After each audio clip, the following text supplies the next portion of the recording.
How to use Google Bard AI 2024 full guide. Hello everyone, welcome back to another video. I hope you all are doing great and are having an amazing and absolutely incredible day.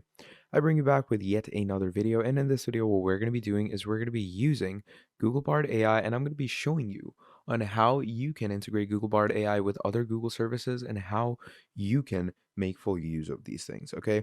Google Bard AI is a new innovation in the AI world. It's a great chat-based AI tool, okay? And it even gives competition to greatest chatbot AIs like Bing AI or even ChatGPT because it uses a GPT-4 model. Obviously, it's in beta right now. It's being worked on. It's not completed. It has some issues, but it works incredibly, and I'm going to showcase it all for you. So, to start things off, here we have Bard. We're going to go straight to it. Now, once you load Bard up, it's going to bring you here. So, here it says, "Hello again. Tell me what's on your mind or pick a suggestion." Now, again, like ChatGPT, it gives you suggestions like understand all these things, create these things, explore these things. And let's say, and understand, you can actually access Google Map as you can see over here. Or you can create any of these things, or you can explore any of these things. Let's say I want to go ahead and write a prompt. Let's start pretty basic. Let's start pretty easy. Okay.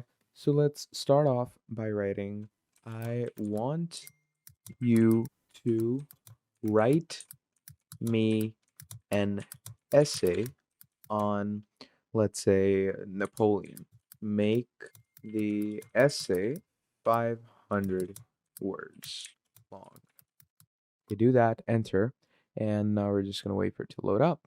Okay, so once it loads up, it keeps going on and on. So here you go. Napoleon Bonaparte, Legacy of Triumph and Tragedy, and it keeps going on and on. And you can even like test the word limit, by the way. So basically, let's copy this and see if the word limit is actually, on point. So I'm gonna copy this. We're gonna come here and you're just gonna write, go to some word limit checker, and we're gonna go to word counter, and we're gonna see how much it gives us. So I'm gonna go ahead and remove all this, paste my own, and as we scroll down, look at that. It's 578 words, pretty close, right? Like it's not too far-fetched. So you get the point, and it's a proper essay. It's a proper essay that you can present in class. Now, if we want to, get a little more advanced, if we want to, start creating a little more, what you can do is you can actually start asking it coding questions, because coding is a pretty, you could say, difficult part of front end and back end programming. So let's go ahead and ask it some coding questions. So let's start off with, I want you to write me a program in C++ about a, let's say, Fibonacci sequence. Let's go ahead and ask it that, and we're going to search that in. And you're going to see that it actually gives you spot on coding. It's going to give you the proper program in C++. It's going to use the header files, namespace, and it uses the correct variables with actual comments explaining to you what line does what. So that's the incredible part about it. And then later on, it actually explains the code to you. So here we can see Fibonacci iterative takes an integer as input representing the number of terms, then, it just keeps on explaining, which is the best part about it. Like if you can add this in ChatGPT and it's never going to explain the code to you, you're going to have to ask it to explain the code. And even then, it's not going to explain the best. This explanation is on point. Like you can literally pause the video if there's any programmers watching this, and you're going to understand this pretty well. So, this is getting a little more in depth of it. Now, time to use it with its integrations. So, let's go ahead and ask it, give me the location of, let's say, Central Park, New York. Okay, I'm just going to search that up and just wait for it. Look at that. It's going to actually turn on Google Maps and it's going to show you the actual map. Look at that. How incredible. And even if you like want to get into more details, like let's say I'm going to go with some random address. Give me let's say 35th Street in, I don't know, let's say Canada. Okay. So you're going to search that up. And obviously, if there is no 35th Street, it's going to tell you that there is no 35th Street. You're going to have to specify. So let's say I'm going to, you know, ask something about my country. I'm going to go with show me where E7 sector is. Okay, we're going to search that in and we're going to click on enter. And you're going to see that it actually goes through the online maps and shows you the proper geological ways. Now, the thing is, if it comes in its safety guidelines, it won't show you, but if it's not in the safety guidelines, it will show you. Now let's use more integrations. We're going to write, I want you to create a Google Sheet table with 3 columns and 6 rows. I'm going to write that in. And once we write that in, you're going to see that it's actually going to create an actual column from Google Sheets. And look at that. How incredible. And you can actually export this to your actual Sheets design. Okay, it's going to open up Sheets. It's going to export everything. You know, how incredible is that? Now let's move on to some other things. Like you can obviously use more integrations, by the way. Like you have other extensions. You can use Google Maps, Google Sheets. You can even search up things on YouTube. You have Google Flights and all. Like one last thing that I'd like to show you is the YouTube aspect. We're gonna write, what is the most disliked YouTube video? Well, let's go ahead with that, and we're gonna search that up. You know, the analytical things that you want to go through, and once you search that up, there you go. So it's actually going to give you a whole analytic. So it's going to say, you know, YouTube Rewind with the most dislikes. Then you have these all down here that keep going on with even more dislikes. So, you know, you get the basic point. Then moving on, you can also upload images. Okay. So you can upload images where you can ask it questions regarding this image. So let's say I'm going to go ahead and I'm going to upload this image of a bun and I'm going to write, what is this? Okay, I'm gonna write that. I'm gonna click on enter. Now, once you write that and you ask, what is this? We're gonna wait for it to search up and it's gonna give us an explanation on what this image contains. So it says, you know, I cannot access and process the image. Obviously, if the image is a bit blur or if you don't provide the image's link, it might do some mishaps, but it will generally tell you what the image is. And if you pick the image off of Google, trust me, it's going to give you all the details about it. Like you can pick up any image from Google Images and you're going to get the data you want.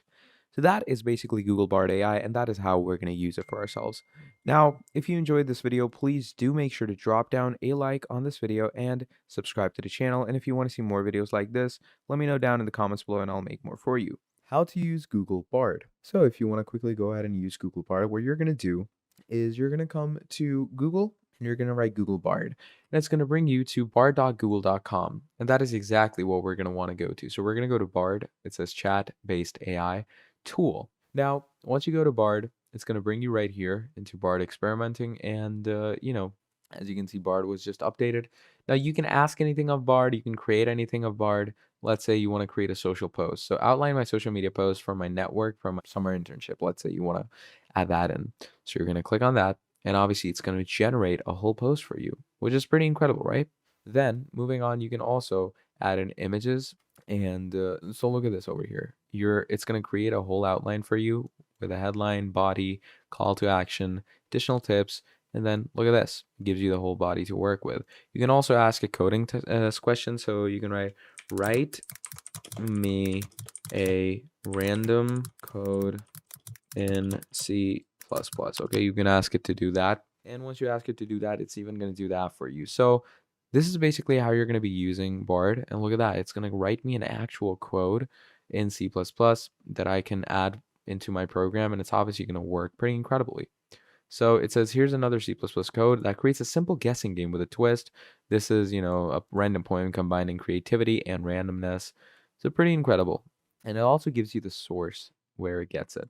So let's start off by writing, I want you to write me an essay on, let's say, Napoleon.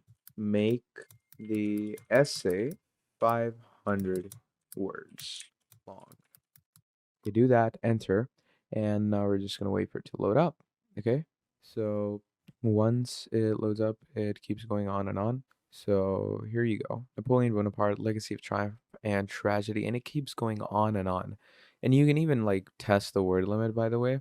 So basically, let's copy this and see if the word limit is actually, on point. So I'm gonna copy this. We're gonna come here and you're just gonna write, go to some word limit checker and we're gonna go to word counter and we're gonna see how much it gives us. So I'm gonna go ahead and remove all this, paste my own. And as we scroll down, look at that. It's 578 words, pretty close, right? Like it's not too far-fetched. So you get the point, and it's a proper essay. It's a proper essay that you can present in class. Now, if we want to, get a little more advanced, if we want to, start creating a little more, what you can do is you can actually start asking it coding questions, because coding is a pretty, you could say, difficult part of front end and back end programming. So let's go ahead and ask it some coding questions. So let's start off with I want you to write me a program in C++ about a, let's say, Fibonacci sequence. Let's go ahead and ask it that. And we're going to search that in. And you're going to see that it actually gives you spot on coding. It's going to give you the proper program in C++. It's going to use the header files, namespace, and it uses the correct variables with actual comments explaining to you what line does what. So that's the incredible part about it. And then later on, it actually explains the code to you. So here we can see Fibonacci iterative takes an integer as input representing the number of terms, then, it just keeps on explaining, which is the best part about it. Like if you can add this in ChatGPT and it's never going to explain the code to you, you're going to have to ask it to explain the code. And even then, it's not going to explain the best. This explanation is on point. Like you can literally pause the video if there's any programmers watching this, and you're going to understand this pretty well. So, this is getting a little more in depth of it. Now, time to use it with its integrations. So, let's go ahead and ask it, give me the location of, let's say, Central Park, New York. Okay, I'm just going to search that up and just wait for it. Look at that. It's going to actually turn on Google Maps and it's going to show you the actual map. Look at that. How incredible. And even if you like want to get into more details, like let's say I'm going to go with some random address. Give me let's say 35th Street in, I don't know, let's say Canada. Okay. So you're going to search that up. And obviously, if there is no 35th Street, it's going to tell you that there is no 35th Street. You're going to have to specify. So let's say I'm going to, ask something about my country. I'm going to go with show me where E7 sector is. Okay, we're going to search that in and we're going to click on enter. And you're going to see that it actually goes through the online maps and shows you the proper geological ways. Now, the thing is, if it comes in its safety guidelines, it won't show you, but if it's not in the safety guidelines, it will show you. I want you to create a Google Sheet table with 3 columns and 6 rows. I'm going to write that in. And once we write that in, you're going to see that it's actually going to create an actual column from Google Sheets. And look at that. How incredible. And you can actually export this to your actual Sheets design. Okay, it's going to open up Sheets. It's going to export everything. How incredible is that? Now let's move on to some other things. Like you can obviously use more integrations, by the way. Like you have other extensions. You can use Google Maps, Google Sheets. You can even search up things on YouTube. You have Google Flights and all. Like one last thing that I'd like to show you is the YouTube aspect. We're going to write, what is the most disliked YouTube video? Well, let's go ahead with that. and we're going to search that up, the analytical things that you want to go through. And once you search that up, there you go. So it's actually going to give you a whole analytic. So it's going to say, YouTube Rewind with the most dislikes. Then you have these all down here that keep going on with even more dislikes. So, you get the basic point. So you can upload images where you can ask it questions regarding this image. So let's say I'm going to go ahead and I'm going to upload this image of a bun and I'm going to write, what is this? Okay, I'm gonna write that. I'm gonna click on enter. Now, once you write that and you ask, what is this? We're gonna wait for it to search up and it's gonna give us an explanation on what this image contains. So it says, I cannot access and process the image. Obviously, if the image is a bit blur or if you don't provide the image's link, it might do some mishaps, but it will generally tell you what the image is. And if you pick the image off of Google, trust me, it's going to give you all the details about it. Like you can pick up any image from Google Images and you're going to get the data you want. So that is basically Google Bard AI, and that is how we're going to use it for ourselves. Now, if you enjoyed this video, please do make sure to drop down a like on this video and subscribe to the channel. And if you want to see more videos like this, let me know down in the comments below and I'll make more for you.